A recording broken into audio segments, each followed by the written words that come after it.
Welcome to Giants CONVO. Yo, what's good, man? Welcome back to another edition of Giants Conversation, where we're here to talk about all things related to the New York Giants. And got some news, got some things going on, of course. Me and the fellas just got back from the Senior Bowl. Of course, you got news on Mike Kafka. Pro Bowl going on today, if anybody cares. I don't. But also we want to talk a little bit about the draft. There was a lot of news, a lot of rumors, a lot of speculation coming out of that Senior Bowl. Had a great time out there, man. Shout out to Mobile, Alabama. Shout out to the Senior Bowl and everybody who was down there, man. So many stories, so much content to come, but I really don't have time to get into all of that today. So we're going to keep it kind of general with the New York Giants specifically and things that are concerning them. Of course, you had Mike Kafka down there as the coach. A couple other Giants coaches were there as well. But before we get into all that, got to say what's up to the chat. I got to say what's up to my bro, Big Pat, man. How you feeling, Pat, man? I'm glad you made it home safe, brother. Talk to the people. Yeah, man. It was an experience out there with the Senior Bowl, man. Glad everybody making it home. I think E and LRP are on their way home as we speak. I'm actually getting footage from the actual game. It was an experience, man, like a dope experience. Hard work was put in. Still recovering from all the hard work, man. We worked from Monday all the way through Friday. I don't think it was a day we went to sleep before 2 or 3 o'clock because it was getting so much footage and so much. We were just meeting people, like people walking up to us, like we were stars and things. We were making connections. A lot of leeway happened there at the Senior Bowl, and like I said, I'm proud of everybody that was there. Hopefully, we can get the full shakedown Aboriginal media there next year. Man, you thought this year was crazy. Next year, it's gonna be absolutely crazy. But I mean, we found out a lot of things. We heard a lot of things about the Giants, about Kafka, and his coaching. Like, shout out to Kafka, man. We got an interview with Kafka. Yeah, everything that I thought about Kafka in 2022 was true.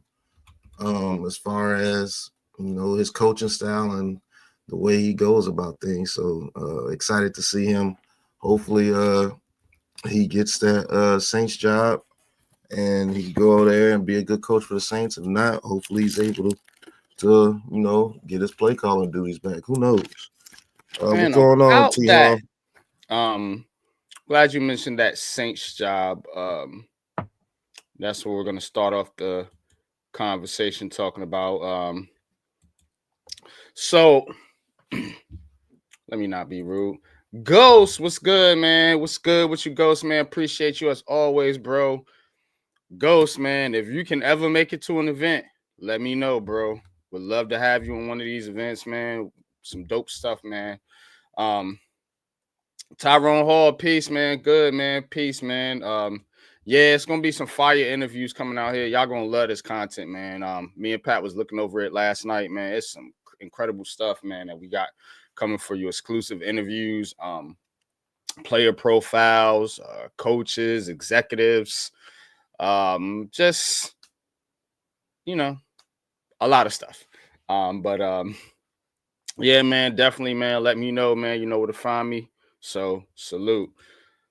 Now let's get into this Mike Kafka thing. So reports are that the Saints are waiting to the end of the Super Bowl to do a second interview with Kellen Moore. Of course, Kellen Moore is Philadelphia's offensive coordinator, former offensive coordinator or quarterbacks coach of the Cowboys. Now, the interesting thing about that is that throughout the Senior Bowl, a lot of us were hearing that, it was Kafka and Kellen Moore pretty much as a finalist for that Saints job. I personally thought Kafka was the favorite, but now it doesn't look like that. It looks like that may not be the case, as they are intendedly waiting to talk to Kellen Moore again. And as you know, as it gets later on in this process, teams tend to have an idea which way they want to go. So them waiting to interview Kellen Moore indicates that he's probably the favorite for the job. If not, they would have gave it to Kafka already. And I mean, it sucks for Mike, and I'm gonna call him Mike because I feel like I know him now. It sucks for Mike that he might not get this job.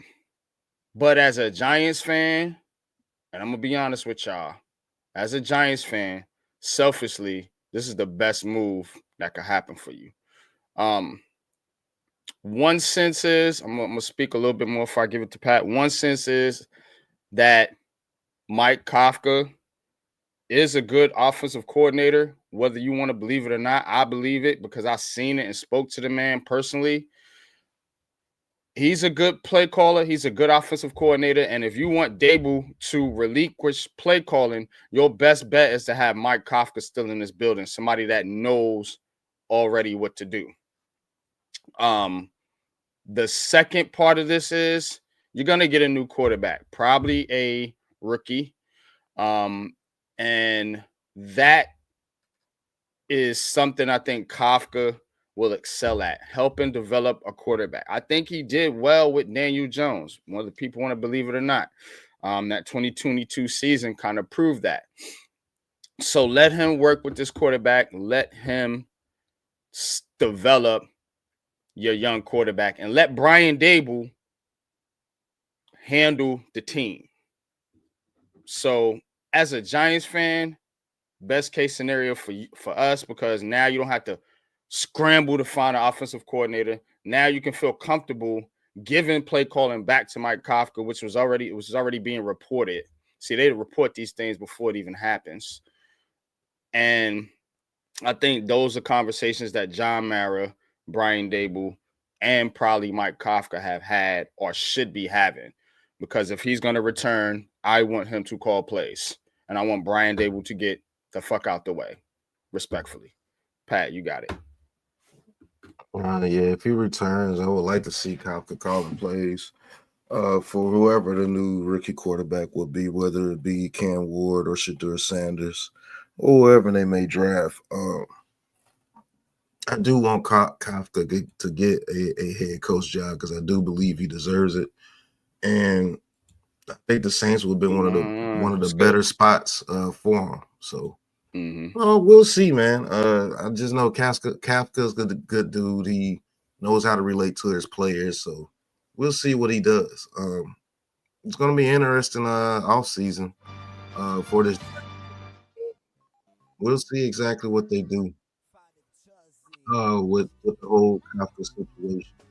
I do know they get the I think 2 third-round picks if he does leave to go be a head coach. So, that's motivation for the Giants to try to get him a head coaching job. But we'll see, man. I don't see why Kafka would come back and not be able to get play calling duties again. It just helps out this team, man. I think he's a very good play caller, and he knows how to use his people to their best of their ability. He created a system where Daniel Jones had one of his better seasons in the league, and he was trending upwards. And then when it was taken from him, you see the trajectory of the team after he relinquished his play calling duty. So we'll see what happens in that whole situation, man. It's just a weird situation. Yeah, and like I said, it does suck for Kafka. But I mean, these things, it's the NFL, man. This is the NFL, bro, and it's tough, man. But this is the post I was referring to.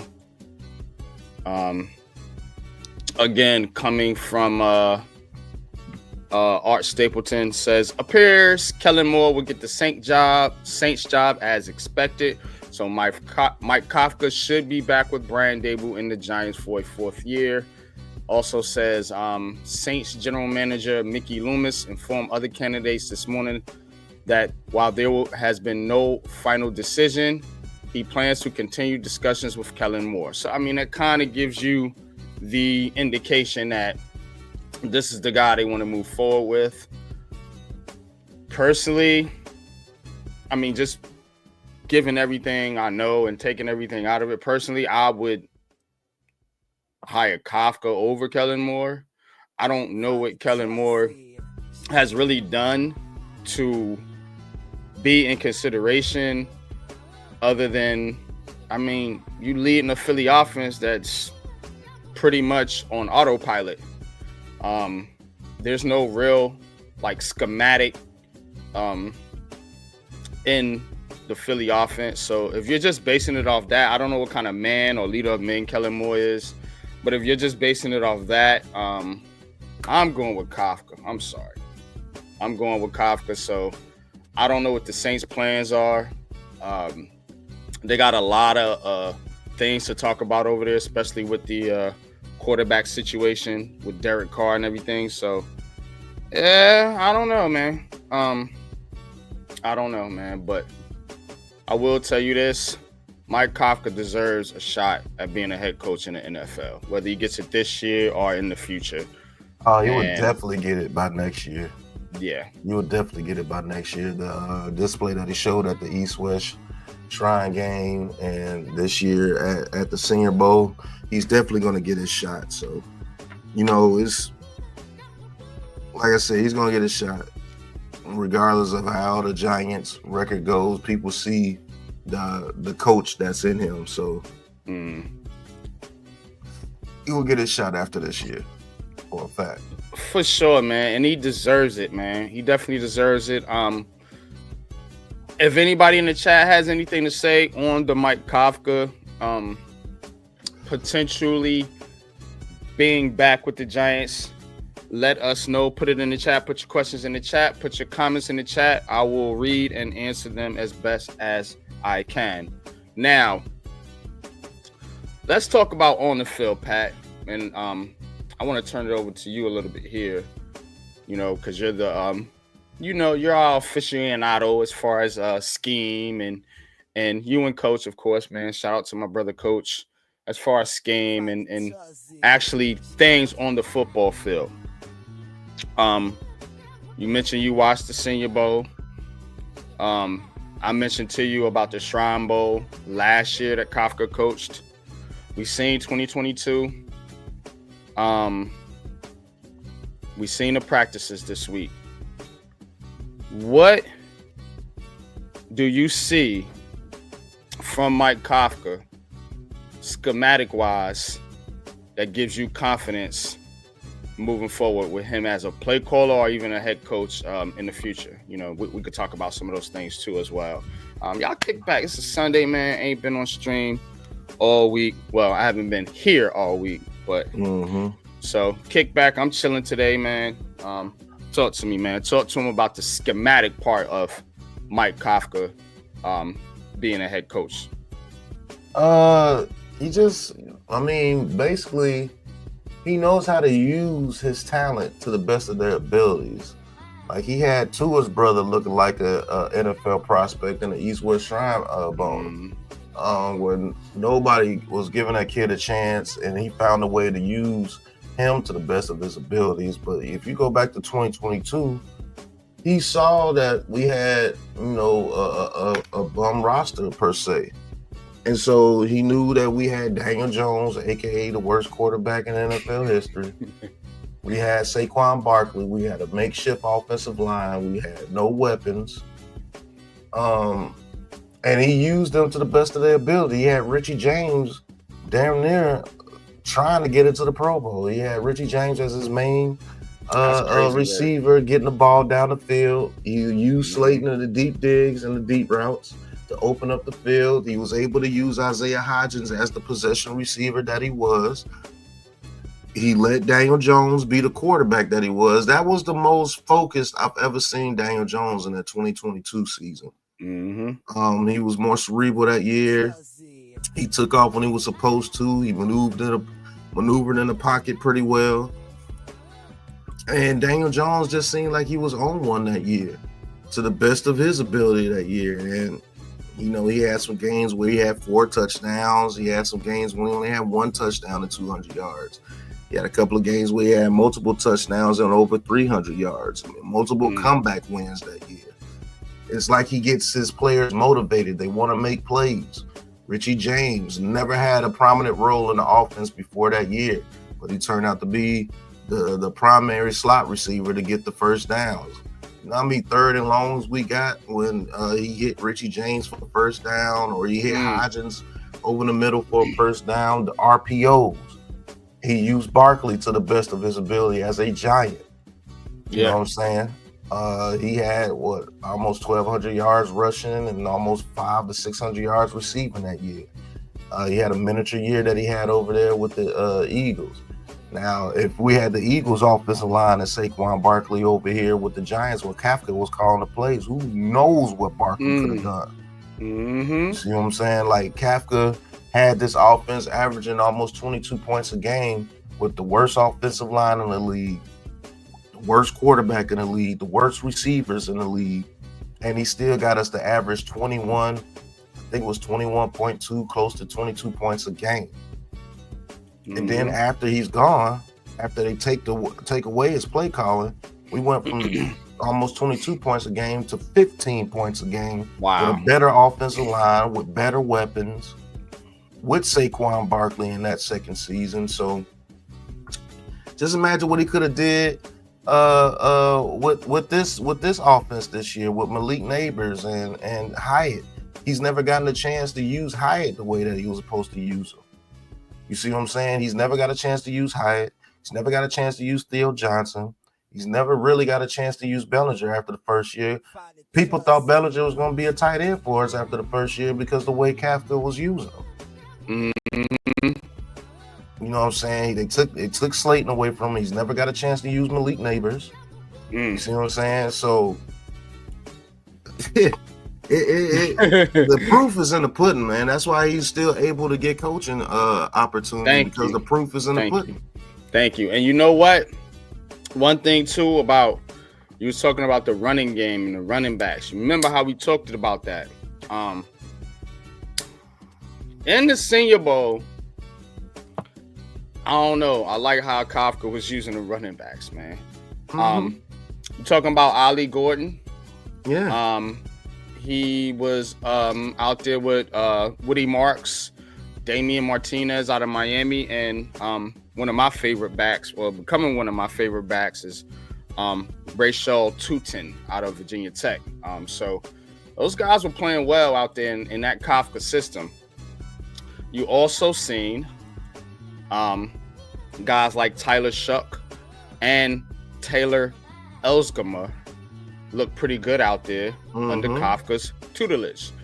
2 lesser-known quarterbacks in this draft process. Now, we're going to be talking a lot about the draft process coming up, but get familiar with those 2 names, Tyler Shuck, Taylor Elsgamer. Those were on Kafka's national team at the Senior Bowl. Definitely showed some promise. Improvement day to day. You could see it. Even with Dylan Gabriel, who I thought personally was one of the best quarterbacks out there this week. So the big name quarterbacks, Milroe, Dart, Riley Leonard, they ain't look so great. But the quarterbacks that Kafka was coaching, I thought looked a lot better. And those were the 3 that I named, Gabriel, Elsgamer, and Shuck. But, Pat, man, quarterback development, big, huge thing for the New York Giants. Can Kafka be that guy? Do you feel comfortable with Kafka developing a young quarterback coming in here? Yeah, I need Kafka to be to kind of develop the quarterback here, because I know he can do it because he got Daniel Jones. to elevate his game. No matter if you want to joke about him or not, he had 15 passing touchdowns that year with the worst offensive line and the worst receivers. And everybody knew that we had to run the ball. And guess what? We ran the ball. We had over 2,000 yards rushing between Saquon Barkley and Daniel Jones and other running backs. And we had damn near 20 touchdowns between all those guys rushing. So he knows how to use his players to their strengths. And that's what you want in a head coach. That's what you need in a head coach. You know what I'm saying? People knew that we had to use Saquon Barkley. People knew that we had to go off the play action, and he still got it done. So imagine this guy with a better offensive line, with better weapons, a la Neighbors, a la Slayton, Hyatt, even Wan'Dale Robinson. He was using Wan'Dale Robinson the way that he was supposed to be used, as like a gadget player before he got hurt. You saw the way he was going to use Wan'Dale Robinson before he got hurt in that Lions game in 2022. He was going to use him as a gadget player. He had him coming out the backfield. He had to get quick screens, quick passes, and the flats out the backfield. The receiver against a linebacker, make a miss, get a first down. And he used Richie James in the slot. So imagine if we could get somebody like a Restrepo and keep Wan'Dale Robinson out there on the field. Now you got a dominant slot receiver with Wan'Dale Robinson being used the way he's supposed to be used out of the backfield. So I do believe this man should be the future play caller of this team. And like I said, he will be a head coach after this year. I promise you that. The people see the offensive acumen with him. People see he came from the Chiefs, man. He learned under Andy Reid. Thank you. He was the passing game coordinator over there. So he had ordeal of the passing game on how to use people like McCole Hardman and people like that over there. And I think he was there I think he came there the year after Tyreek Hill left. But look how Rashee Rice went crazy. You know what I'm saying? And he learned the passing game from Andy Reid, and then he knows how to use the run game. That's the thing. That you know what I'm saying? Game, he knows how to use the run game. So imagine if we can get somebody like an Ollie Gordon in the third round and pair him with Tyrone Tracy. This man will know how to use those guys. And I just think it's horrible that they took that away from him. And you know what I'm saying? Man. And everybody knows it's a bad move because the dude is still up for head coaching jobs after getting his play calling duties taken away from him. So if people know about Kafka around the league when you really just use common sense. No dude is up for head coaching jobs after getting a play calling taken away from him as an offensive coordinator. So the league knows. So it is what it is, man. They know, man, and everything you said is spot on.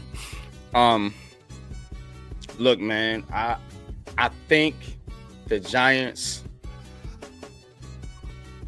it could be a blessing in disguise. I'm telling you, man. If Kafka gets his, say if they draft Sador or Cam or whatever quarterback you guys want, and you let him build with Kafka for at least 1 year.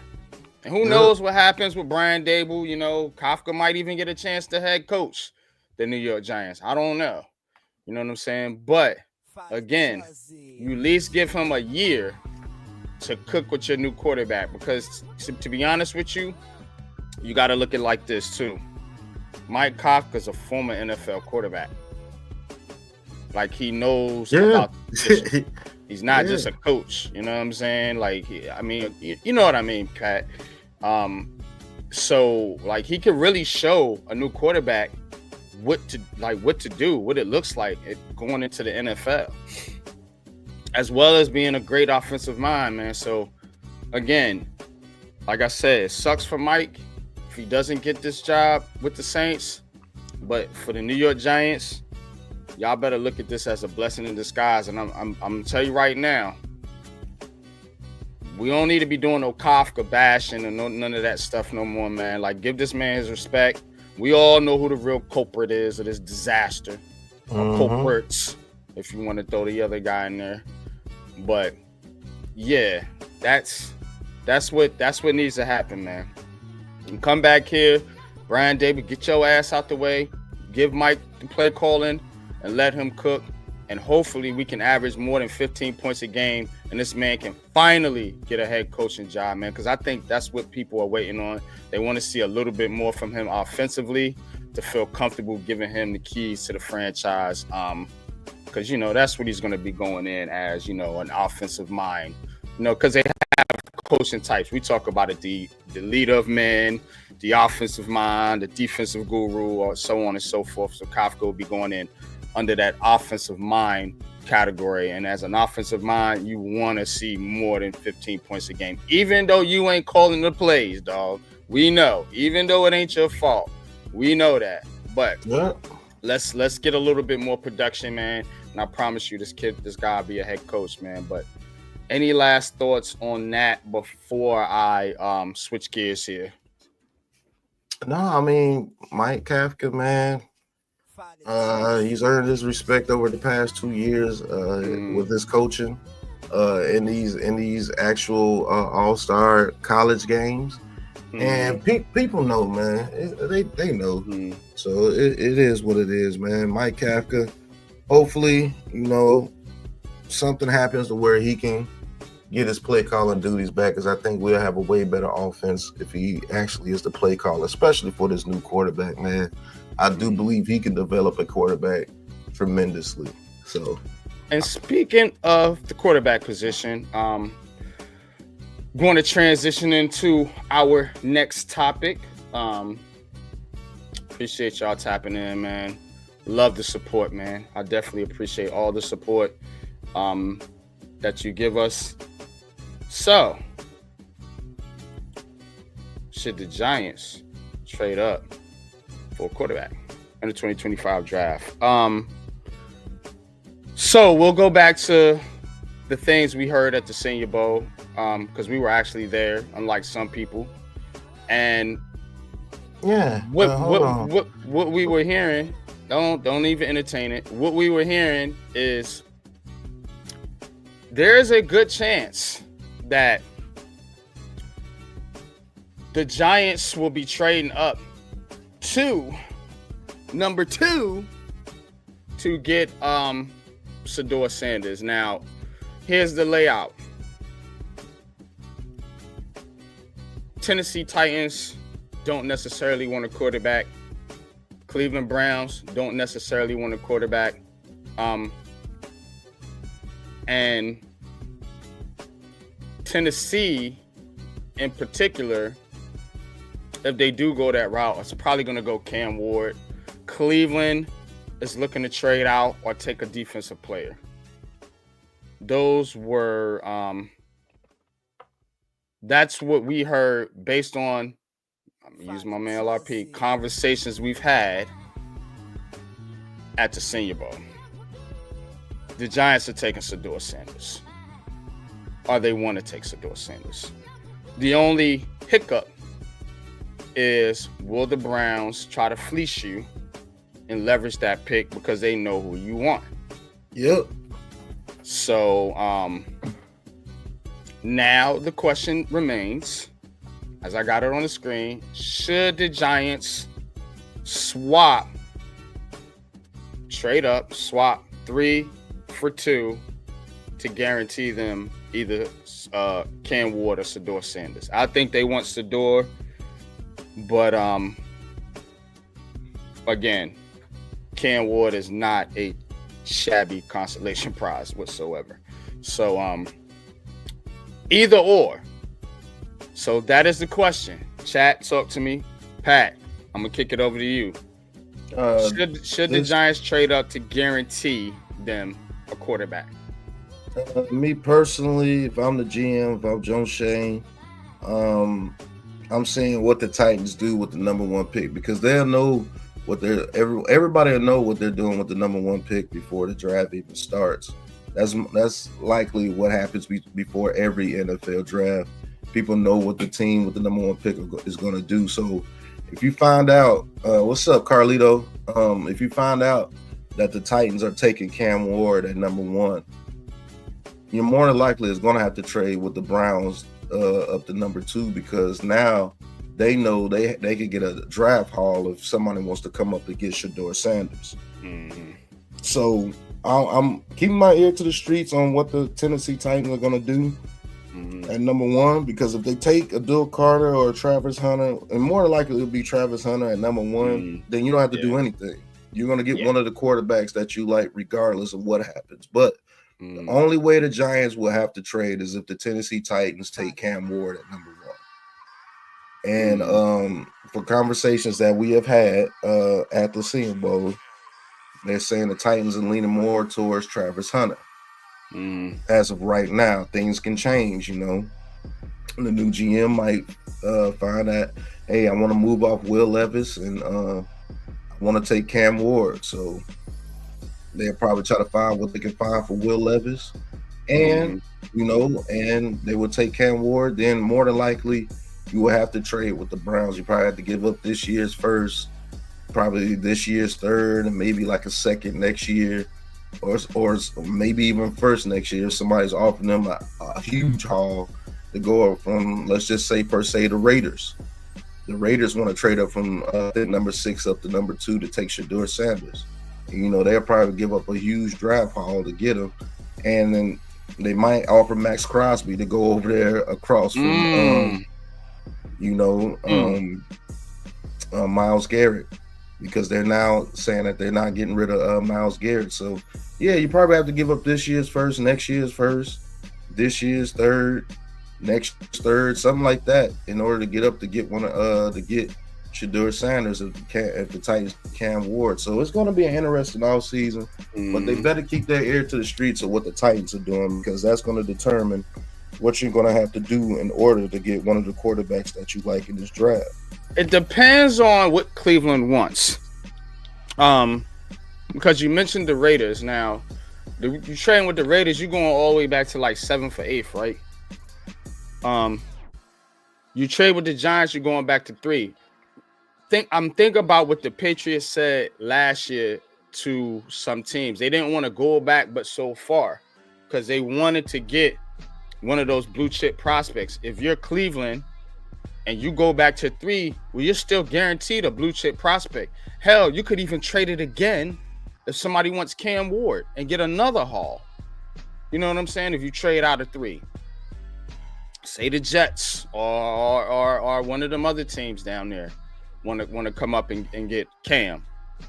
That provided that Travis Hunter goes 1. You still got Cam, still got Shedeur, you still have Abdul Carter, Mason Graham, if you want to throw him in there. So you still got some blue chip prospects. It just depends on what Cleveland wants to do. Because the Browns, they might say, well, yeah, we'll trade with you, New York. But, you know, we want to make sure we get Abdul Carter. Say it's Abdul Carter. Okay, well, you're going down to 3. You know you're going to get Abdul Carter because the Giants are telling you they're taking Shedeur Sanders. If you go down to 8 or 5 or whatever other number, you don't know. So if I'm Cleveland, although it's going to be an interesting game, like you said, because if I'm the Giants, I'm like, look, I'll give y'all a little something. I'm not breaking the bag just to go up one spot, because you go ahead and trade with the Raiders. You're going to go all the way down there to 9, 10. You might not get the player you want. Or you might just say, fuck it. You know, I want to get a bunch of picks. But it don't necessarily mean anything unless you come away with something in this draft. I don't know, man. I don't know. I see it like that. Would the Titans be wanting to trade with you and swap? Because if they don't want a quarterback, or say the quarterback they want is Cam Ward, would they go to 3? If you take Shedeur, knowing that Cleveland's probably going to take a defensive player, that's something to think about. That's something to think about. Now, I want to go to a couple clips here at this point in the show. And Shedeur's going to talk about his relationship with Brian Dable. and then I'm going to share something from LPG about just confirming, because people like to think we pulling this out of thin air, just to confirm some of the things that I've heard, conversations that I've been having, and just my own gut instinct that tells me Shedeur Sanders is going to be a New York Giant. That's a fact. Let's stop the music for a second here. Y'all get into it, man. It's New York Giants conversation. I'm the most guaranteed. All right. See what he got to say. It's gonna be 2 brief clips, so y'all bear with me. So I seen you had a conversation with the Giants head coach. How's your relationship like with him? Yeah, Coach Dayball, he real cool, bro. Like, he cool. Everything's service level. Like, everything was cool. We're just, introducing ourselves to each other, and that's pretty much it. What's like a question they've asked you the most? I asked Shiloh the same thing. He said a lot of them asked like kind of the same things. The main question that everybody wants to know is, of course, it's the first time being with our dad, as a coach. And then, we just talk about everything and why, it's important to move forward and why I'm the most guaranteed risk you could take. So I seen you had a conversation with the Okay. So Shedeur says he had a conversation, of course, with Brian Daboll, and they want to know how's he going to do without Deion Sanders involved. Now Shedeur to me seems like a pretty mature kid, pretty mature, pretty humble individual, despite his dad being a public figure like that. I don't know, man. I think this kid's gonna put his head down and come in and work, man, and grind, man, and be the best quarterback he can be, man. Because that is some of the questions. How will you do without dad? But let's keep it a buck. It ain't like dad's going anywhere. It ain't like Deion Sanders is just going to fall in the background. He's still going to be a part of his son. Right. Come on, man. He's still going to be a part of his son's life. So again, you can ask that question, but it's more on the coaching than anything else. It ain't the relationship. It ain't the relationship that he's going this is some 2-year-old that's getting pulled from their parents and is going to whine and throw a hissy fit. No, this is a grown ass man. You know what I'm saying? And I'm sure he can handle himself without his dad. So stop trying to put that. And I'm not talking about this interview. I know they were just asking a question. I'm not bashing the brother right there, but stop trying to put that on Shedeur. Like he can't be good without his father. Who does that shit, bro? I want to say something on that. My whole opinion changed about Shedeur Sanders and the Sanders camp about him coming to the New York Giants when he said, I want to be legendary. See, people got to listen to what this man is saying. And I'm saying a man because you're still trying to act like he's some little scared child. Right. Oh, my God, I'm leaving my dad. I'm not going to be able to do anything. That's so stupid. Like, stop the hate on this kid, bro. This kid wants to be legendary. So guess what? Why you think he wants to come to New York? Because New York is one of the only teams that if he can take them to a Super Bowl or multiple, that he could be anywhere close to what his dad was when it comes to being legendary. You see what I'm saying? He wants to claim his own throne. He actually wants to break loose from the Deion Sanders shadow. When you actually look at his interviews, when you look at the way that he's approaching the game, and when you look at the way that he's moving, let's not forget this kid has been training with Tom Brady since he was 14 years old. Primetime knew what type of quarterback he wanted his son to be. He wanted his son to last in the NFL for a long time. So guess what? They taught him to be a pocket quarterback. And he just so happens that he can move a little bit too. People act like this dude is just a sloth or something. That's not the truth. Right. That dude can maneuver in the pocket. He's made similar plays to what Cam Ward has done. It's very similar play. Why you think they so cool together? You think Cam Ward and him would be so cool if they was just polar opposites? No, they have similar traits inside of them. Shedeur Sanders can move in the pocket better, while Cam Ward has a little bit more of an arm on him. That's okay. That's why they're friends. That's why they're so competitive. Cam Ward thinks his style is more of a better style than what Shedeur Sanders is, and Shedeur Sanders thinks his style is better than what Cam Ward's is. Shedeur Sanders is about longevity. That's how you become legendary. Longevity, legendary, hand in hand. Thank you. And the way this kid, go ahead. Nah, man. To your point, man. 2-3 year, 4-year, 5-year players don't make legends, man. Don't make legends, like you said. You got it, Giants fans. You guys want people to love the Giants. You want people, well, at least us older fans do. These younger fans, respect to you guys, y'all kind of follow players. But we want people here that want to be and want to play for the New York Giants.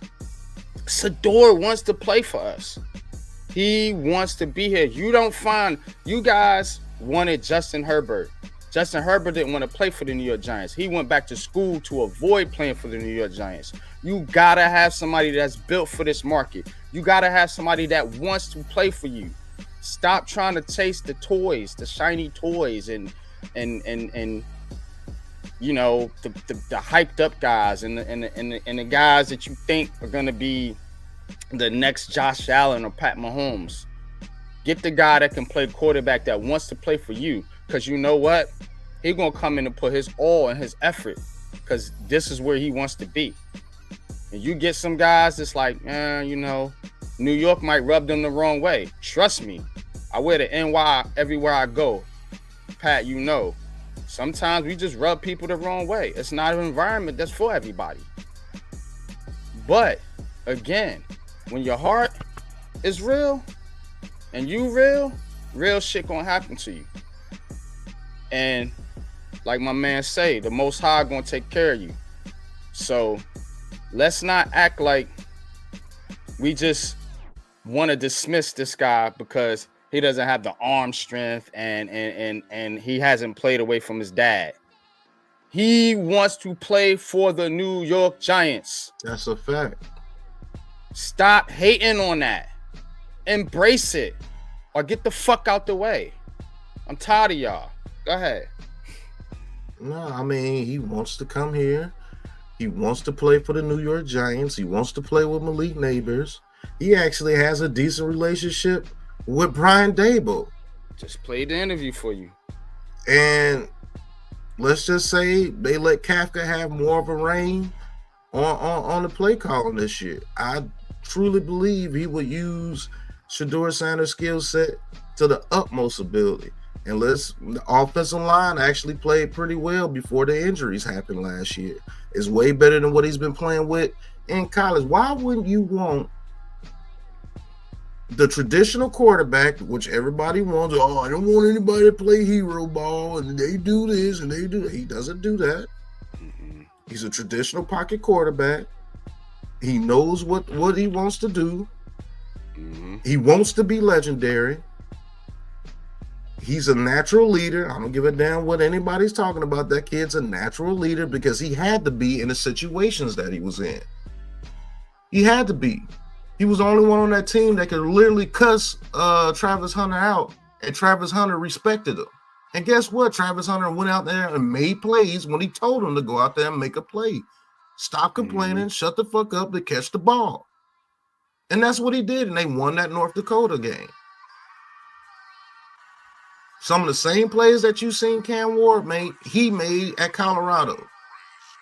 And let's not act like Cam Ward didn't have nothing around him. He had Restrepo, he had Arroyo, he had George, he had the guy that they got from Houston who was a 6'4", running a 4.2. Had another tight end out there. had an offense. His offensive line was so much better than what Shedeur Sanders' offensive line was out there. Cam Ward was literally able to stand there still half the time. I've seen and it. then go make a play. That's how I know you kids, you dudes don't watch film out there. Cam Ward wasn't running all over the place every freaking play.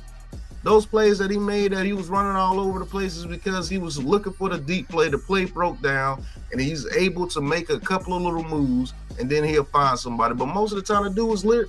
There was so many times where the dude was just standing still. He didn't even have to move. And he was able to make a play. Shedeur Sanders was under pressure all season long, especially when they played some of the upper echelon teams in the NCAA, like how Nebraska's defensive line is with that monster Ty Johnson out there, number 94, who we got an interview with, by the way. Yeah. We're going to get into some Senior Bowl standouts, man. Arroyo, you're right. He is a monster ghost. Didn't mean to cut you, Pat, but we did get E just jumped in. Yo, E, what's good? Brody, you there? Yo, peace to the gods, What's peace good, to the what's earths. good? Happy Sunday to everybody, man. Y'all know what time it is. Jesus is Lord. And yes, indeed, I'm on the road with our brethren, LRP, heading to Houston. We got no problems. See you, brothers, man. Shout outs to you. Shout outs to all the work that the family, the crew, and the team did and accomplished this week. Pat yourselves on the back. Because yes, indeed. Y'all made it happen, brother. We love you guys, man. We just listening in on the road. So go ahead and continue, bro. Shout outs to the chat. Shout outs to everybody watching on all social media networks. The Shakedown Aboriginal Network Media Sports Playboy in the building. Go ahead, brothers. Take it away. Yeah. Let's go, man. So, you know, the merger has happened. This will be the Shakedown Aboriginal Media Network. Man, we had a blast out there. We were on the field, as people will say. We were in the stands. We were in boardrooms. We were in meeting rooms with executives and everything, man. It's been a dope experience, man. But to get back to Shedeur Sanders, everybody was clamoring, oh, you got to have a quarterback that could play behind a bad offensive line and still put up stats. That's exactly what he did his whole career. The 2 years at Jackson State and the 2 years at Colorado, bottom offensive lines, mad stats. It was almost a Heisman candidate if it wasn't for Travis Hunter. So they didn't want to put him and Travis Hunter up there. That's the only reason. They put Cam Ward and they had to put Dylan Gabriel up there because he broke the record for most touchdowns and everything. So it was just right. But let's not act like Shedeur Sanders wasn't literally a Heisman candidate with the stats that he put up. Exactly almost a similar stats to what Cam Ward put up. With a way worse cast around him. I don't care if he had Travis Hunter. Travis Hunter don't make up for 10 other players. I'm sorry. Damn sure don't. Damn sure don't, man. But yo, check it out, man. I want to get into one more clip. Shout out to my man LPG.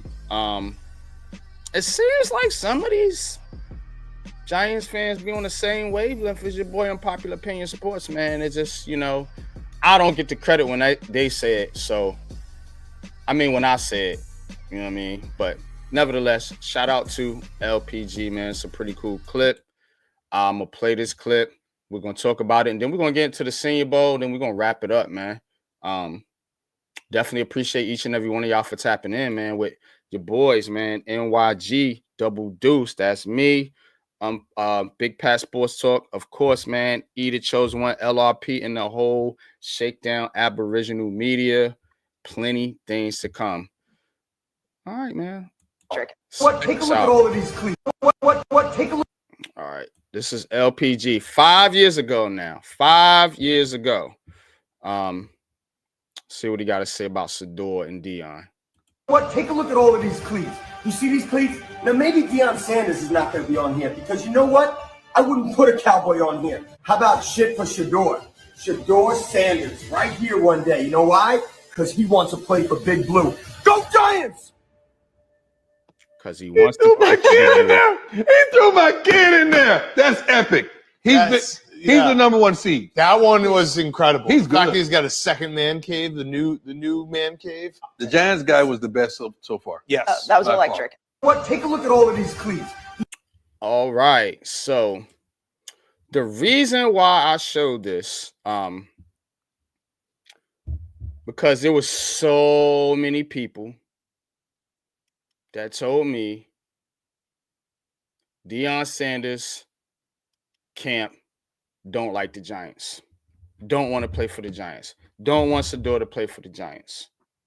That's what I was told. It's like y'all make every avenue for the Giants not to take this kid, but everything we throw back in your face, y'all don't really got nothing for it. Now explain this. The most famous Giants fan on the planet, shout out to LPG, with Sador's cleats 5 years ago in his man cave. I don't know if y'all don't know, but LPG is pretty tied into the New York Giants organization. Just saying. Just saying. He knows it. I know it. Pat knows it. E and LRP know it. Y'all better get on board. Oh, they know it too. They just don't want to accept it. And to be honest with you, knowing that who the Sanders are, this was 5 years ago, you do know that the Sanders, they get what they want. Plain and simple. You just call it what it is. They get what they want. Now he's in line to be drafted by the New York Giants. You see what I'm saying? Like, you don't like people like Deion Sanders because they can make moves and get things that they want.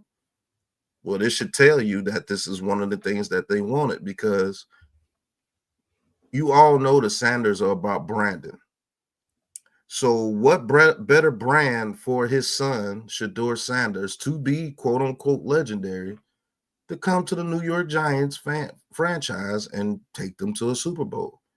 He will be a legend. That's what he said he wanted to be. He wanted to be legendary. So, quote unquote, you want to be a legend. He will be a legend, and he will be up there with his father because they will market that. Let's say he has a career similar to Eli's. He has above 500 record. He ends his career top 10 and everything with 2 Super Bowl wins. He will be right there with his dad, because his dad got a Super Bowl with the Cowboys and one with the 49ers. So they both will have 2 Super Bowls. Now, will he be in line with his father as far as greatest NFL players of all time? Hell no. You know what you got to do to be up there with Deion Sanders? You got to be somebody like Barry Sanders to be up there with Deion Sanders. Deion Sanders made it cool for NFL players to be. And I don't think Sador wants that. I just think he wants to make his own way. He wants to be a legend in his own way. And guess what? He will be able to go through New York. He will be on TV. Man, he will be do a god everything. He will be able to do everything that Strahan will be able to do, because by that time Strahan will be 70 and he will want to retire. So guess what? Shedeur Sanders, hey, welcome. Because Eli Manning, he will be damn near 70. So you won't have to, use Eli Manning for clout anymore. Now it will be Shedeur Sanders. That's a fact. That's a fact, man. You will be a king in New York, like you said, Ghost Dog. So legendary. When he said that, that changed my whole perspective. I'm like, oh, okay. So there's only a few spots that you will be able to do that at. The Cowboys, too far down. The Giants. Yep. That's pretty much it. To be super legendary like that, you're not going to the 49ers. They're too far down. And it still won't hit as hard as New York. The only 2 spots that it will hit hard with is the Cowboys or New York. And the reason it's going to hit hard in New York, to be honest with you, he's going to be the first. Yeah. He's going to be the first. If that dude comes in here and he tears it up like I expect him to, he's going to be the first, bro. That look like me to take the Giants to the top. That in itself is going to be legendary. Can I ask my brothers a question? Go ahead. And I think the people want to ask this question too. What will Brian Dable have to do if we get a Shador Sanders. Let's stay on the Shador Sanders retaining. Let's say we acquire that young man. What does Brian Dable absolutely have to do if we attain a Shador Sanders? He is not Josh Allen. He is not Daniel Jones. He is not the prototypical quarterback that he's used to dealing with. What will we have to do? I'm gonna tell you. I'm gonna answer that for you, E. And I kind of answered it earlier in the program, but let me get a little more in depth. He's got to give the play calling back to Mike Kafka. He's got to give the play calling back to Mike Kafka, and he has to let Kafka coach the offense.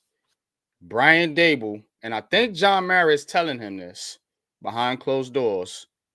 Dog, your ego is way too huge for this market because you got to learn how to step back. You want to alienate the defense, alienate the coordinators, tantrums on the sideline, throwing tablets at the you calm them down. Step back and coach the team. That's all I need Brian Dable to do. Now, as far as Shador Sanders is concerned, we figured out, Pat, you as well, what kind of coach Mike Kafka really is. He's perfect for a new quarterback, bro. Perfect. I promise you. His demeanor, his offensive mind, the way he relates to people, being a former quarterback himself, and just knowing what goes on in the New York Giants organization. He's the perfect offensive coordinator for a new quarterback. It sucks that he's probably not going to get the Saints job, and I feel bad for him. But for us, like I said, it's a blessing in disguise. It really is. That is what I need Brian Dable to do. And I think that's not a hard ask, bro. Just fall back. Yeah.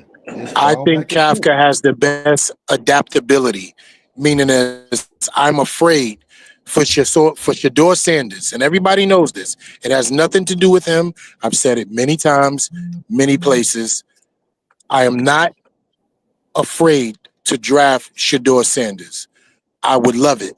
I am afraid to put him in the hands of Brian Dable because I don't think he knows what to do. But barring Kafka being back, I got a chance to see just over the last 4 days how kids come in here with talent, with skills, but he has to put them together to prepare them for a game in 4 days. I've watched kids improve. I've watched quarterbacks improve. I've watched scheme and play calling fit the players that he had. And I watched him mesh a team together to possibly play one of the most competitive Senior Bowls that we've possibly come across. So I see him on the field. I spoke to him as a person. And when you put those two things together, you can't help but to root for the guy. So if he does not get the job in future endeavors in New Orleans, he has to be the signal caller for the New York Giants. No question about it. Absolutely, hands down, our offensive coordinator. He runs the offense. You're absolutely right, NYG. Take a step back. Coach, just coach. Situational, motivational, galvanizing, and just be the head coach. Have your generals be generals. And you have one in him. So, yeah. Yeah, man. Absolutely, man. Absolutely. Go ahead, Pat. Yeah, just fall back and let Kafka form a scheme for Shador Sanders because you had your offensive line blocking the way you wanted them to block in the beginning of the season. You did. And so if we had a Shador Sanders and not a Daniel Jones who's a little bit shell-shocked, you got Shador Sanders in there that throws with mad anticipation. You can open up this offense even with the receivers that we have now. Now, of course, we probably won't have Slayton. They probably get themselves another receiver. And let's say they do go out there and get somebody like a T. Higgins to go out there with Malik Neighbors and Wan'Dale Robinson, and they draft another receiver in the 3rd or 4th round. to man those slot duties with Wan'Dale Robinson. Mm-hmm. I think you got a hell of an offense, man, with this kid Shedeur Sanders, because if he's protected, he's going to deliver the ball. And you damn know well he's going to get the ball to Malik Neighbors, because they already have, they've already been talking to each other and playing with each other, throwing the ball to each other. He knows how to get the ball to an outstanding receiver, a la Travis Hunter. And Malik Neighbors could do some of the same things Travis Hunter could do, maybe even a little bit better at the receiver position. So he just has to fall back, man. Fall back. Don't let him do that stupid stuff where he wants to run the quarterback, because you can't do that with Shedeur Sanders or Cam Ward. Neither one of those guys can do that. It takes a special quarterback to do stuff like that. Neither one of those bodies are strong enough to take the beating that Daniel Jones or Josh Allen can take. That's just a fact. You go out there and run Cam Ward the way you do Josh Allen and see what happens to him. Mm-hmm. People getting that misconstrued like Cam Ward's this super duper athlete out. No, he's not. He's not like that. Like, he has Patrick Mahomes speed at best. Patrick Mahomes is not a quarterback that you're doing quarterback runs for. He just maneuvers, escapes the pocket, and makes a play like that. And those are some of the worst type quarterbacks to play, because when you got everything guarded and everything broke down, oh shit, I forgot. He does have just enough speed to get that first down. That's some bullshit as a defender. You know what I'm saying? Man. He's one of those type guys. So was Shedeur Sanders. I bet you if they ran 40s, if Cam Ward's a 4.7, I bet you Shedeur Sanders is like a 4.78. I'm telling you, he got bigger. He's not slow. I mean, he's not slow at all. You get it, bro. Like, they want everybody to be Vic. They want, just because the color that he is, they want everybody to be Michael Vick. Michael Vick is an anomaly, bro. That dude don't come around like that. That's just a fact. Most quarterbacks are the most dangerous quarterbacks are those quarterbacks that can play for the pocket, but they got just enough speed to get out and make something happen with their feet. Patrick Mahomes, like Joe Burrow. Aaron Rodgers, but Joe Burrow is the master of that shit. CJ Stroud. CJ Stroud, a pocket quarterback, for real. Yeah, he is. He's a pocket quarterback, but if he has to run, he can't. Those are the worst type of quarterbacks to deal with. Now, let me ask you guys a question. Random. When Mike Kafka was a backup in Philadelphia, who was the starting quarterback there? Wasn't it McNabb? No. Or was it the Vic years? It was either the McNabb or Vic years. I know he was backing up one of them two, I want to say. Hold on. Let me see. Let me do a quick search.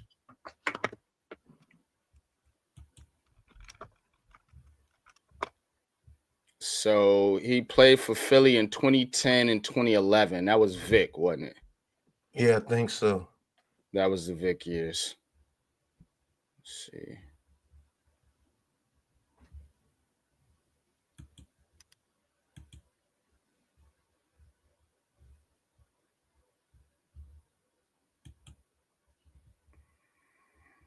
Yeah, I think those are the Vic years. Yeah, Michael Vick, Vince Young, Mike Kafka, Chase Henry was on the roster.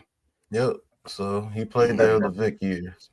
Look at the quarterback room. Look at the quarterback room he's been around. Look at the masters, as we call them, senseis, that he's been around, and look at the talent that he's been around in the quarterback room.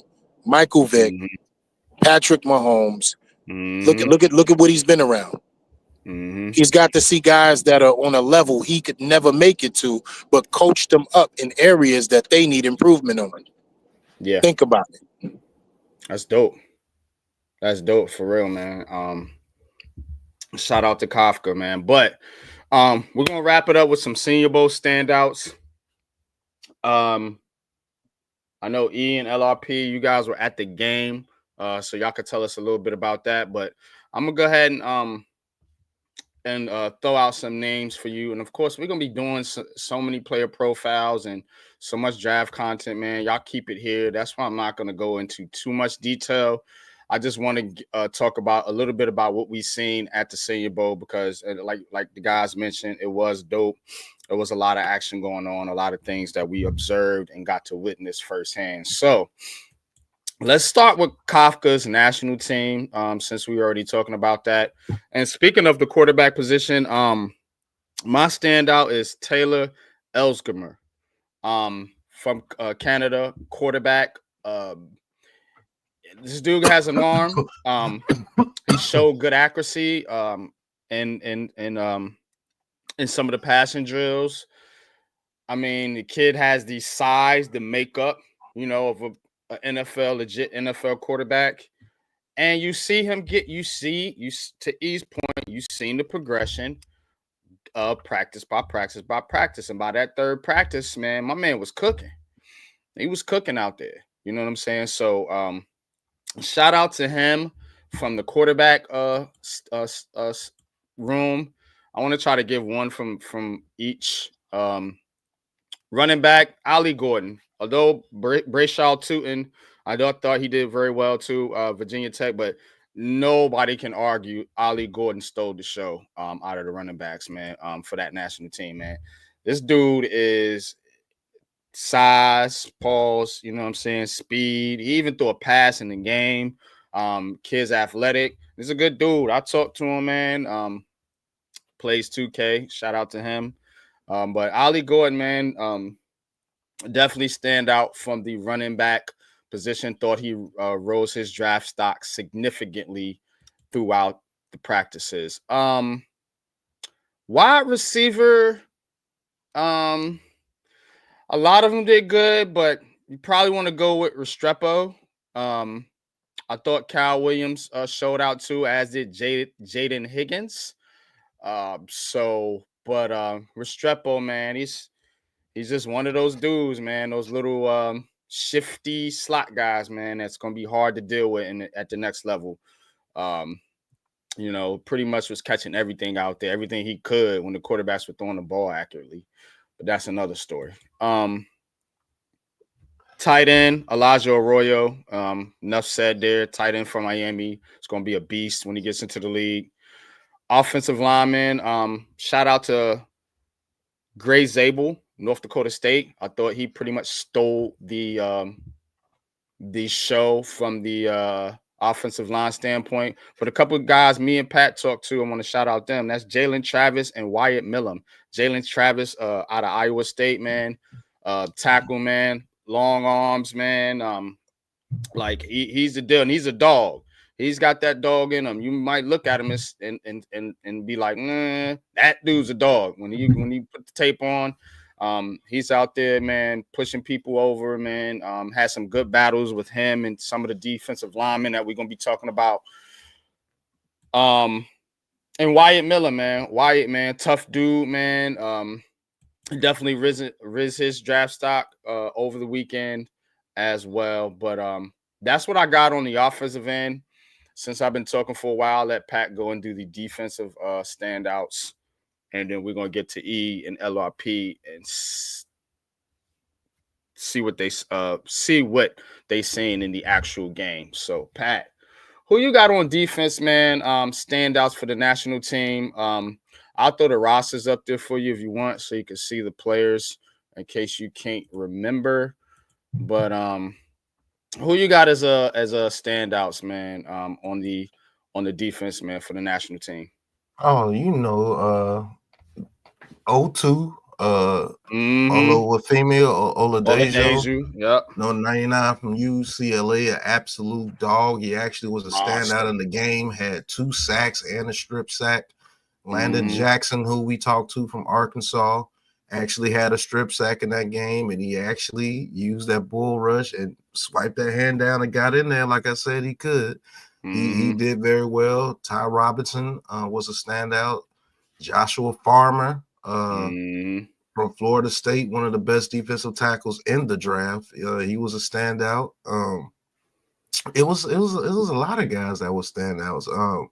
I can't think of his name right now. Oh man, because Kaiser was on the American team. What's his name? I got him on The the screen. Florida punter, Jeremy Crenshaw. Crawshaw, yeah, Crawshaw. He played very well on the deep. Well, you can consider him defense, and that's pretty much because the cornerbacks for the national team, you know, they were decent. Maybe Reed out of Utah. He was a linebacker, but corner. They had a bunch of safeties over there with the national team, so it was a bunch of safeties, and it was hard for them to get on the field like that because it was a whole bunch of safeties over there and no corners. So it's yeah, I could say Jalen Smith a little bit. Shout out to Sane. What's good, Sane? No, Sane, but mostly on the national side, it was the D line, bro. The D line, the D line was killing it. Bro. Was absolutely stacked over there, bro. They dominated, man. Out of all the positions in the whole entire practice, man, I thought the defensive line just dominated, man. Especially for the national team, man. They were all over it, man. Let's go to the American side real quick, and offensively,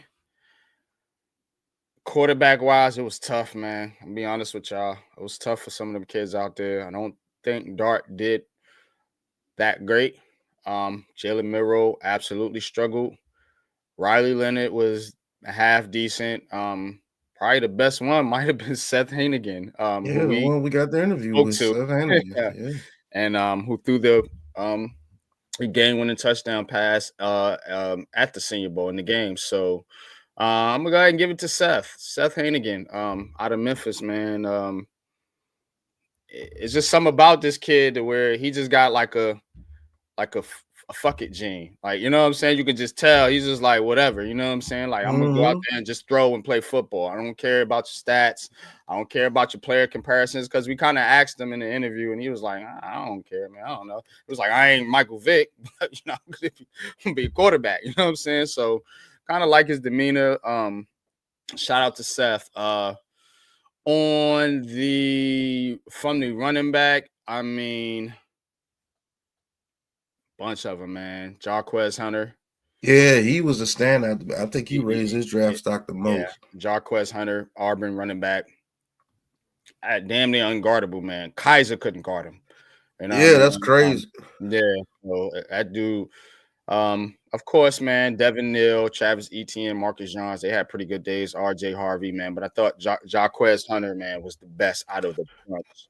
You know, Rashard Smith, too, showed that he was a very good receiver out the backfield, too. Yep, SMU. Yep, he had some moments himself. So, I mean, all the running backs from the American team actually did pretty well. But the ones that raised their draft stock the most, I believe, was Jarquez Hunter from Auburn and Marcus Jones from Delaware.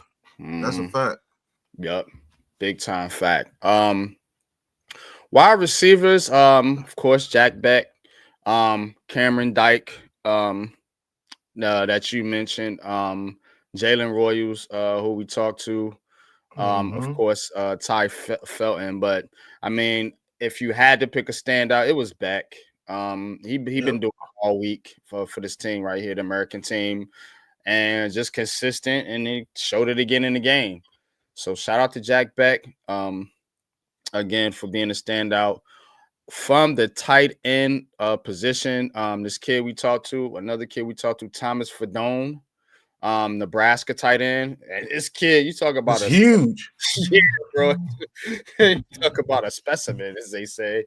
Like that dude is nice, man. He's gonna be a monster at the next level. CJ Dupree has some pretty good reps out there too that I was looking at. On the offensive line, Jonah Savianea, I believe. I hope I got your name right. But he stood out. Emory Jones stood out, and the rest of the LSU offensive line, because that's all I seen out there. Man, LSU. The little guy from North Carolina was doing his thing too. Yeah, Willie Lampkin. Willie Lampkin. Yep, he did pretty well. But the whole LSU line showed out, bro. Yeah, that's Garrett Dillinger was a monster Frazier, too. and Garrett Dillinger. Yep, All them boys was monsters, man. But Jonas Savianea, he was playing right tackle. We mentioned to him, Pat mentioned to him about a move inside the guard, but kid thinks he's a tackle, man, and he showed he can play tackle. I mean, he was out there, had some tough battles with some of those defensive linemen that we mentioned from the national team. So shout out to him. Let's get to the defense, Pat, man. Who's some of your standouts on defense? All right, on defense, man, you got to go with the cornerback, Mac Williams from UCF, your boy. Yeah, he was doing pretty well. Amos and everybody, they didn't play that there. Their status was already on lock.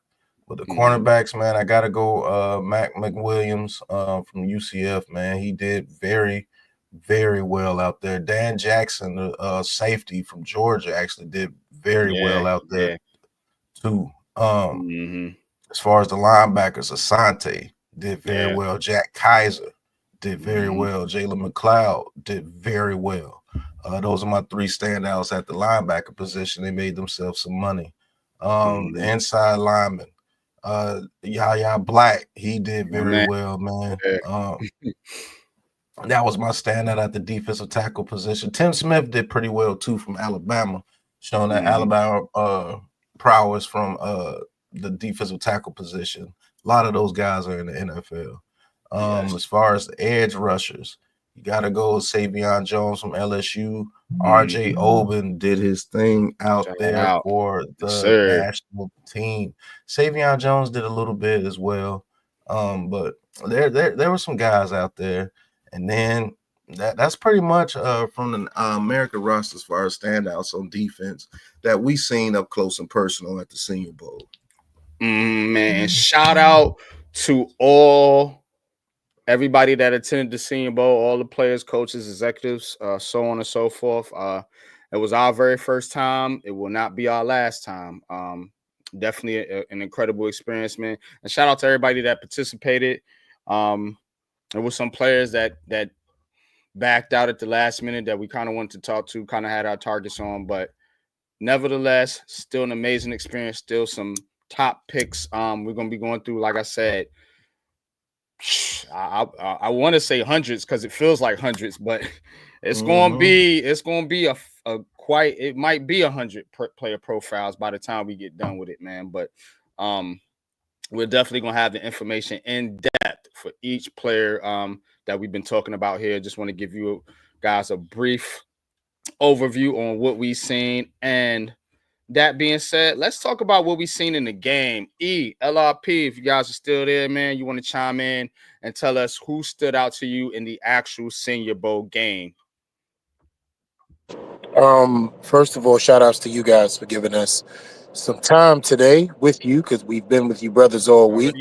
And blessings to your safe travels at home, man. And shout outs to everything you guys were doing this week. I don't think people realize how much effort, how much money, how much time, but most of all, how much focus you have to have covering an entire week on the media circuit, the way that we did. And we went out there with a 4-man crew representing 9 of us all together. But, we had to get the things that we had to get. We had to scramble when we had to scramble. Sometimes we didn't eat. Sometimes we didn't get anything to drink.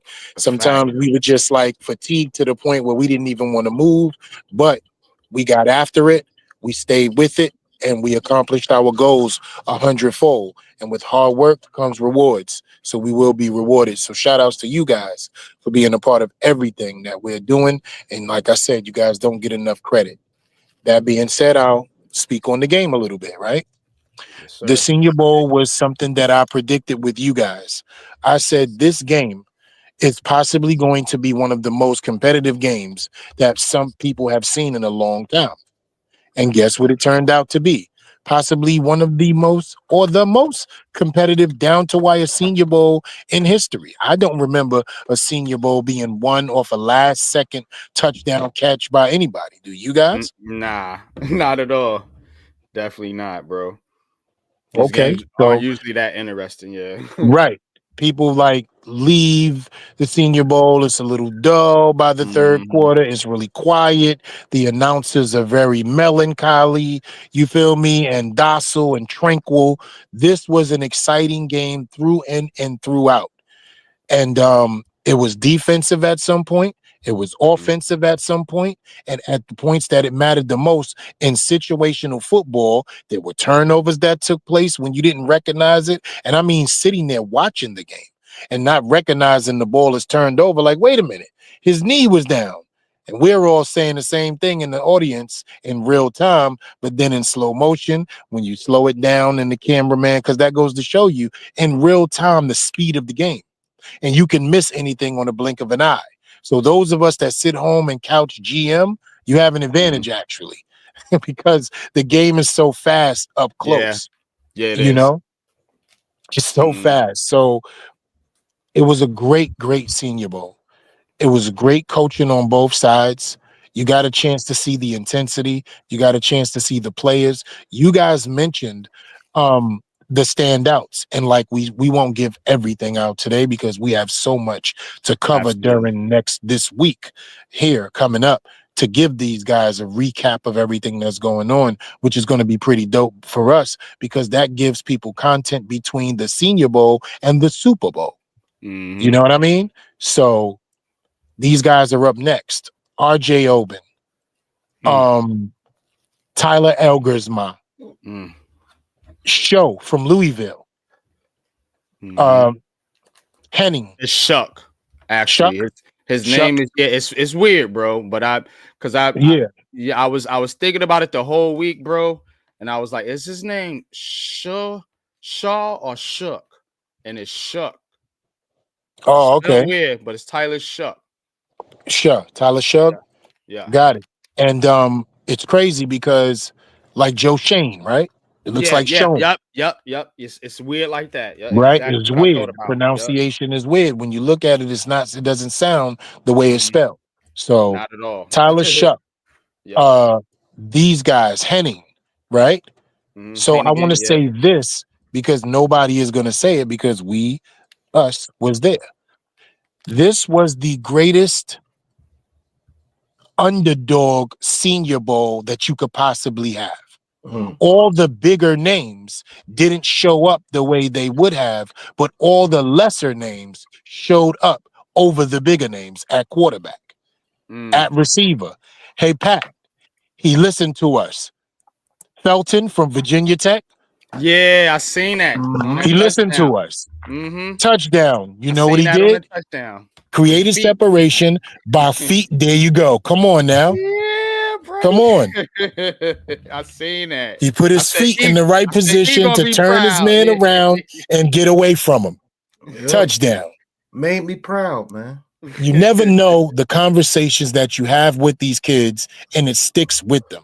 So for him to have a touchdown in the Senior Bowl, show that he's a bigger, stronger wide receiver and a red zone threat, showed out.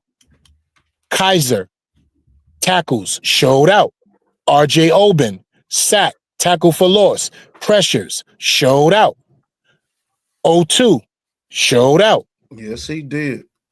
Ollie Gordon, showed out. The running back from Delaware showed he has some quicks. He can hit the hole. He has some vision. He knows what to do when he's in the open field. He'll make the first man miss. Showed out. So this was an underdog. And what I mean by that is somebody who's not highly heralded, coming out of a Power 5 school that you guys may have not known about. But if you go back and rewatch the Senior Bowl, these guys' names, these are the guys that we interviewed. These are the guys that we spoke to. These are the guys that we were around all week. These were the guys that we asked the tough questions, but also allowed them to be comfortable enough to give us conversation. We saw how uncomfortable they can be made. If you guys never been in the inside conversation or, have seen inside of what they do when these guys are at the combine, we got an inside look to see how these reporters will twist, confuse, and try to make these kids feel some kind of way to bring out a certain emotion out of them. We comforted these kids by showing them a different route. Yeah, brother. Nah, I said they'll steal your questions too, but no, I'm just Right. making a joke. They absolutely will. They absolutely will. So yeah, this Senior Bowl was just one of electricity, good atmosphere, and God blessed weather. I mean, the weather was probably perfect Yeah, it for a held up. Senior Bowl game. Like, Absolutely. you couldn't get no more perfect than that. Sun out, clear blue skies, and the whole world came to see this because a lot of people don't know the Southeast region was the Senior Bowl. Ole Miss, Alabama. You had guys who were from there, and Alabama State player was there making plays in the Senior Bowl. So it was great, man. It was a great time. LRP, you want to add anything? Loved it. Loved it. Loved it all. I got to wear my blazer and not be hot. I got to look fly and not be hot. It was absolutely wonderful. We go wherever we want to go. That's a fact. That's a fact. We end up in the most wildest of places because of their attitude. Shouts out to the parade. Your boy LLP has now got 2 truths and 1 lie. You know what I mean? I'm grateful parties right now. You know what I'm saying? Because a brother been in a parade. I was in a motherfucking parade, bro. Waving at people. You know what I mean? You know what I'm saying? Hey, can I get an autograph? Sure. LRP, there you go, baby. You know what I'm saying? That's going to be worth something one day. Yo, right behind Jackson Dart, Dylan Gabriel, Jalen Miro for what? 10 blocks? 10 blocks. Like what? What? So, amazing time. Shouts out to Mobile. We will be back. Shakedown. Aboriginal media. Absolutely wreck shit. We went out there. We did our thing. And we're going to continue to do our thing. And we love the support. Continue to support us. We only going up. It's only going to get better. And tougher than leather, bro. I love my brothers. And shout outs to Melanie from the Reese Senior Bowl executive credentials department. Shout outs to Molly, the director of the credentialing department. And shout outs to everybody that gave us access to places that we were not supposed to have when they first saw us, but gave us access to everywhere we were supposed to be after they met us. Shout outs to you two brothers for being who you are. Shout outs to the Shakedown Aboriginal Media Network for being who we are. And like the brother said, we was in places that most people will not ever have access to in life, where we saw the game from. The press box was not our actual place that we was at.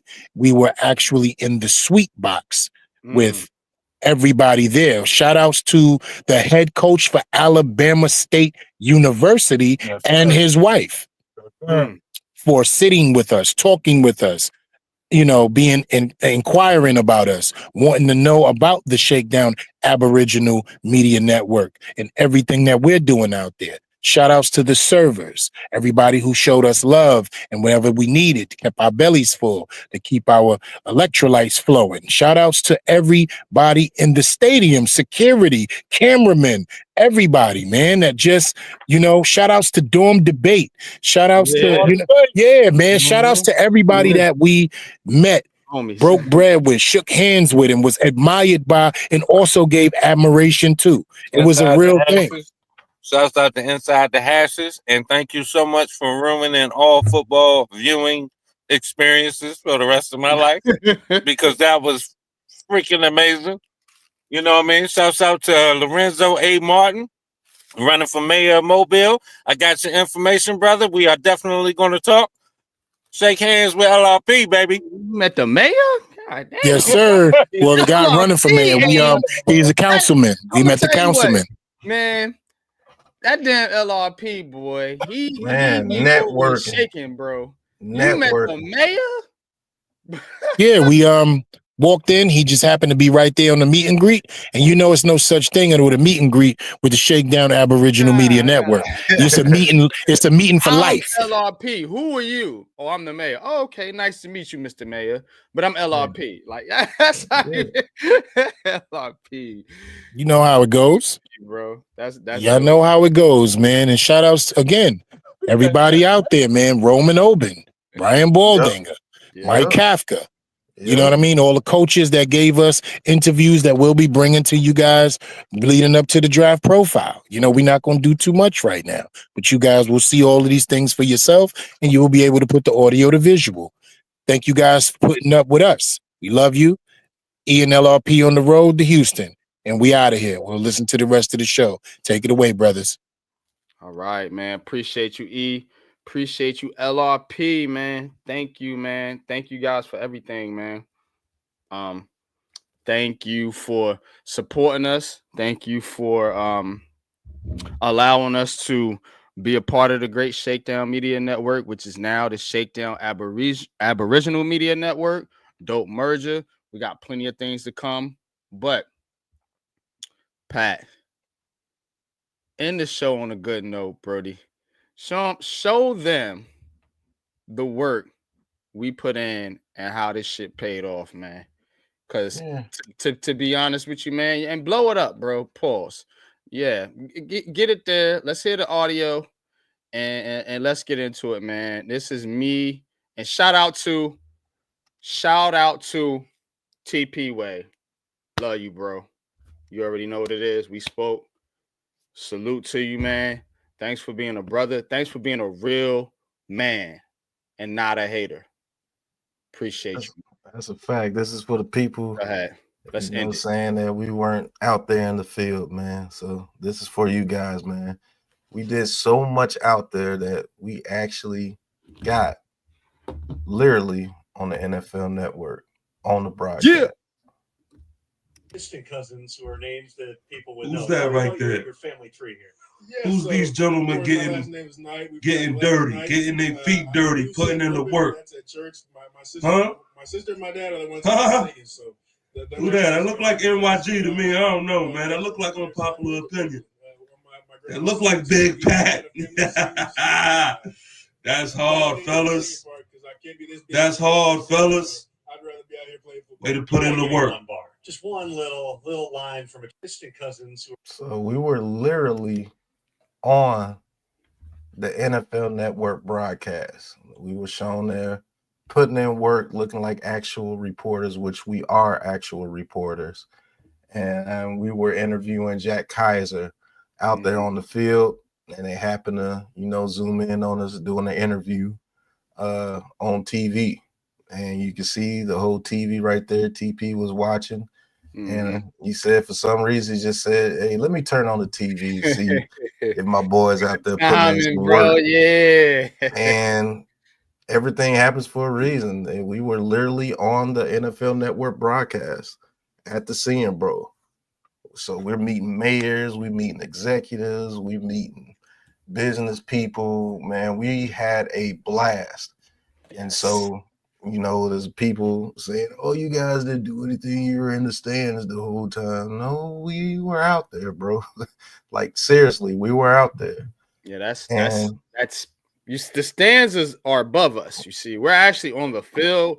I don't know if you guys can tell. Some people got bad eyes, so that's us on the field, not in the actual stands. So you need to Who's that right there? Open your eyes a little bit better. Who's these gentlemen getting dirty, getting their feet dirty, putting in the work? Huh? My sister and my dad are the ones singing, so who that? That look like NYG to me. I don't know, man. That look like unpopular opinion. You're right, TP. It look like Big Pat. That's right. It was Big Pat. That's hard, fellas. That's hard, fellas. And shout out to Russell Braithwaite. Put in the work. Russell Braithwaite. Russell is the guy, the gentleman next to me with the Rutgers hat. You can see it right there in the shot, the big R right there. Shout out to Russell out there, man. He was out there right there with us, doing the reporting on Jack Kaiser, man. So salute to him. We actually went out to dinner with him and his dad, Lyndon. Mr. Lyndon, salute, man. Hope you watching, bro. Went out there with Mr. Lyndon and Russell Braithwaite, and good people, man. Awesome people, man. Awesome dudes, man. And Russ was right there on the floor, man, grinding with us, man. So salute to him, man. But yeah, proof is in the pudding, Brody. We ain't got to say too much more, my G. Yep. Hey, got man, we meeting mayors, we on TV, we in places we ain't supposed to be, we in parades, we getting interviews with players. Some of these players might be drafted by the New York Giants because our way, those Senior Bowl invites, 2 or 3 of them are coming. Yeah, so for sure. And as you can see, that's why I paused it right there. That's not the stands. That's on the field. And that was amazing, man. That was absolutely amazing. Yeah, Lyndon Braithwaite. Yep, Stephen Lyndon Bloom. Braithwaite. Lyndon Yep. Braithwaite. And his son is playing at Rutgers right now. Dylan Braithwaite. Yep. So So go check him out. We're probably gonna have him on the show here soon as well. And Lyndon is a cool dude, bro. Like, bro, cool. Yep. He got another son at Rutgers, Dylan. Yeah. Oh snap. Yeah. Yeah. Man, So, brothers is out there shaking and moving, man. I'm just gonna be honest. I'm proud of all my brothers right here with the Shakedown Aboriginal Media Network, bro. This merger, is amazing, bro. And we got a lot of things coming for you guys. Yep, Stephen Bloom. He says our sons play that Holy Trinity together. Okay. So you definitely got to be on that stream then, Mr. Stephen. Yeah, we're gonna have Mr. Lyndon and his sons on the stream pretty soon. Like we know them personally now. Like we went out, we had dinner with them, and then they're As a matter of fact, hold on. Just for you, Stephen. Hold on. I think I got oh yeah, you got the picture. Yeah, you could throw the picture up there. With all of us out there, man, and I think I got a picture. Shout out to what's my man's name? Carlito and Smoke. Yep, Carlito and Smoke. Shout out to them too. What was their podcast, Pat? It's radio. Radio show. You got it. What was the name of that show, E? Smoke and Carlito. Or Carlo. E's not there, man. But salute, brothers. I'm sorry with so much going on, man. Yeah. I know it's is it the football? No, that's Emery Hunt football game plan. But there's the picture. Yeah, there they go. Ms. Bloom. That's Carlito, that's Smoke. And there goes Mr. Braithwaite and his oldest son, who has a podcast too. He's gonna be doing work with us as well. But there goes Mr. Braithwaite right there, Steve. So man, we had a good time out there, man. We had another picture with him too. And man, it was like he was part of the shakedown out there. They were singing the song and everything. Right. We actually are colleagues with SMWW. So yeah, that's him, man. We putting in work out there. Yeah, man, we got you. Just tell him Cam and I said hi. He said, "Yo, those my boys. Ask about me, Pat. They'll tell you." All right. All right. But yeah, I mean, we had a time out there. What's going on, Coach? Definitely want to do that interview when we get Braithwaite, Dylan Braithwaite, Coach. Continue to get healthy, continue to rehab. Definitely want you on that interview. Actually, I want to set up that interview with you because you're a Rutgers die-hard, true And I know you're gonna know about those boys out there at Rutgers. So praying for you, Coach. I know you're getting better because you're starting to send out stuff. I know you're itching to get back in the game. I think you're about 75 to 80%, but we need you 100% before you come back. And it's gonna be dope, Coach. The merger is great. We're gonna be man. We got so much talent with this roster here. We got a whole side of the football over here with the Shakedown media, Aboriginal Media Network. So it's gonna be dope, and I can't wait to have you talk with Mr. Braithwaite, Coach. I think you guys are gonna hit it off, man. I think you guys are around the same age. Yeah, he said Mr. Braithwaite say he's 65. Yeah, he's in his 60s. 65. Yeah. He's in his 60s. He is. Yeah. His son is extremely smart. Russell's, he's intelligent. You could tell. Super intelligent, bro. He said, pray I can start walking to get my skinny butt home now. Yeah, they made Coach lose all his playing weight, man. It's messed up. But yo, I'm just, extremely, extremely humble about the experience we had out there. And can't wait to show you guys what we did out there at the Senior Bowl. Going to get that documentary out there for you guys here soon. It's going to be dope, man. And, you got any more to say before we get out of here, NYG? Nah, man. Just salutes and as Coach would say, peace and blessings to everyone out there, man. Thank you for all those that do support and all those that don't support. Thank you for watching anyway, man. And guess what? We here. We ain't going nowhere, man. It's just the beginning.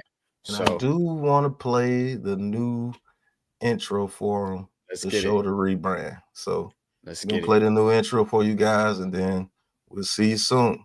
Peace.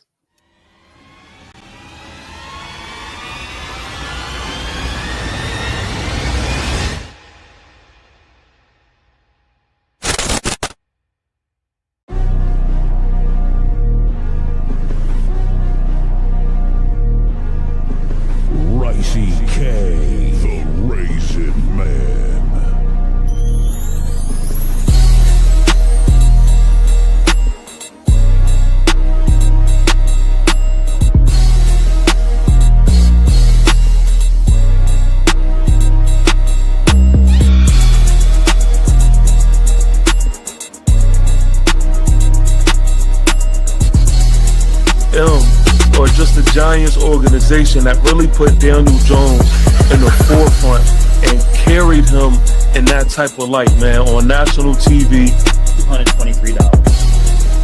The suspension also opens the door for the Texans to release Al-Shahir. Then in 1976, guess who was hired? At T-Spans.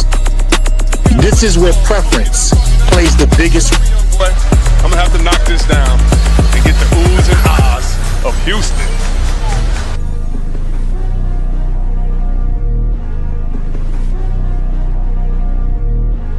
Welcome to the Aboriginal Sports Network.